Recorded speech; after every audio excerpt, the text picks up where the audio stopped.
Les militaires maliens qui étaient engagés dans les formations européennes devaient amener leurs propres munitions. Et on nous a toujours dit que l'Union européenne ne donne pas d'armes létales. Et ce qu'on donne en Ukraine, ce n'est pas des armes létales. Est-ce que la vie d'un Ukrainien vaut mieux que la vie d'un Sahélien? Deux poids, deux mesures. Subitement, il y a la guerre en Ukraine. Subitement, les armes létales sont autorisées. Et les Sahéliens qui sont morts par milliers, qui a ça sur la conscience de ne pas avoir fait ce qui est nécessaire, et de venir aujourd'hui accuser le Mali de dire oui, mais vous travaillez avec la Russie, vous ne travaillez pas avec moi, etc. Vous me tournez le dos. Quelqu'un a posé la question, ancien partenaire, ça, je vais vous répondre, madame. Parce que les gens ont l'habitude d'utiliser ça, oui, pourquoi laisser un ancien maître pour un nouveau? Mais ça, je crois qu'il faut même sortir de la décolonisation mentale, parce que la Russie n'a colonisé aucun pays. Il ne faut pas comparer des choses qui ne sont pas comparables. On parle d'anciennes puissances coloniales qui ont des habitudes qui ne sont pas parties. Maintenant, nous cherchons la sécurité pour notre pays. On va là où on trouve, puisque les Européens vous dites que vous ne donnez pas d'armes létales. Le Mali, c'est qu'on a avec la Russie, ce n'est pas des prêts, ce n'est pas des dons, on achète. Ils nous vendent. On est parti avec les Européens, avec les Américains, on dit qu'on achète, ils disent qu'ils ne vendent pas. Mais vous voulez que je lutte contre Al-Qaïda, l'État islamique, avec des bâtons? Et subitement, en Ukraine, vous vous êtes rendu compte qu'il leur faut des armes pour se battre. Donc je pense que quand on fait ce genre de comparaison aussi, il faut qu'on se dise non, nous on n'est pas dans ça. Avec chaque partenaire, on cherche ceux qui peuvent résoudre pour le moment donné.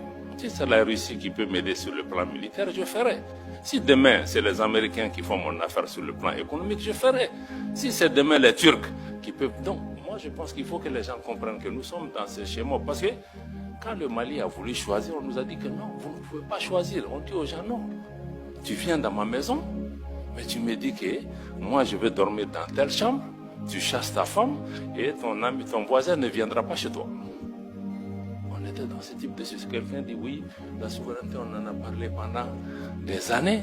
Ce n'est pas un concept nouveau, mais ce n'est pas un concept nouveau parce que l'Afrique francophone n'a pas grandi, elle est restée adolescente. Elle n'a jamais été décolonisée.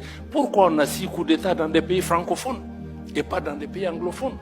Ça, ce sont des questions de fond qu'on doit répondre. C'est pourquoi nos pays en sont. C'est une honte pour nous que 60 ans après les indépendances, on parle même de souveraineté. Parce qu'on ne l'a pas. Ni monétaire, ni économique, ni politique. Donc je crois que ça, il faut vraiment intégrer ces éléments dans l'élément. Je crois que tu as parlé aussi de crédibilité, c'est ça. Quand on dit au pays démocratie, c'est si, mais nous voulons tous la démocratie. Le Mali a été un modèle de démocratie avant de tomber là où nous sommes tombés. Mais il faut aussi regarder les choses dans l'ordre.